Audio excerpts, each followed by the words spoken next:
It's an aesthetic decision that we make every day, what we're going to wear, why we're going to wear it. It talks about our personalities, it talks about our histories, it talks about our culture. So I thought it's a pretty rich thing to draw from.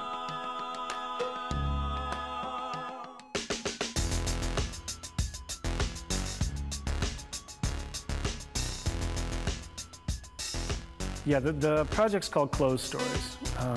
And I mean, that's about as simple as you can get because the project is about clothes and stories. The idea of the project was to collect clothes, to then gather stories around those clothes, and then the way the project will work is, well, we have the event today where we have people coming in, picking clothes, writing stories. So, as a young child, we used to travel to the East Coast, and I would be involved in a lot of Shakespearean theater, and I would often have to play male roles.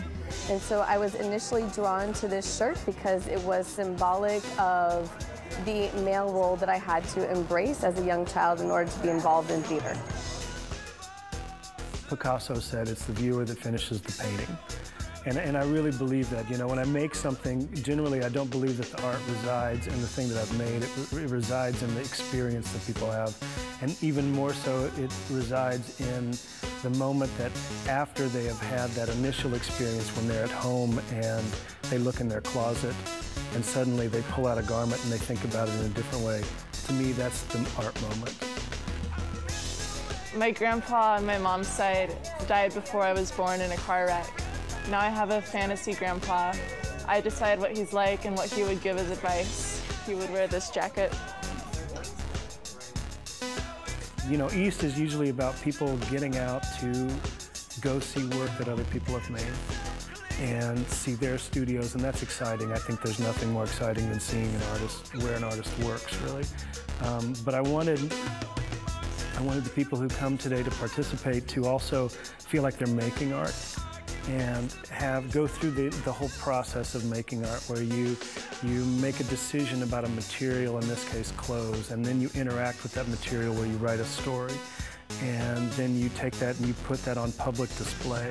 Because I've watched people today write stories, hang up a garment, stand and watch people read it, and you see that kind of anxiety that they first have and that kind of thrill when somebody sort of experiences their work. This corduroy skirt inspired a haiku about my daughter. Vanessa's haiku: pumpkin spice toddler, orange September birthdays, our special autumn.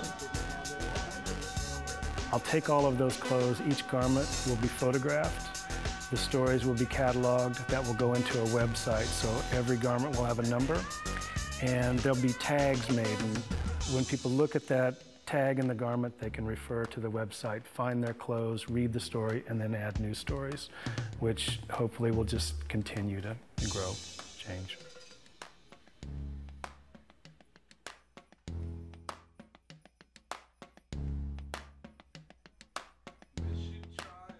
I mean, with the stories, what I'm really hoping to do is to bring people together. I think when we share stories, even if they're fictions, we share our ideas and our knowledge and our day-to-day activities and practices in a way that it opens up a dialogue, hopefully.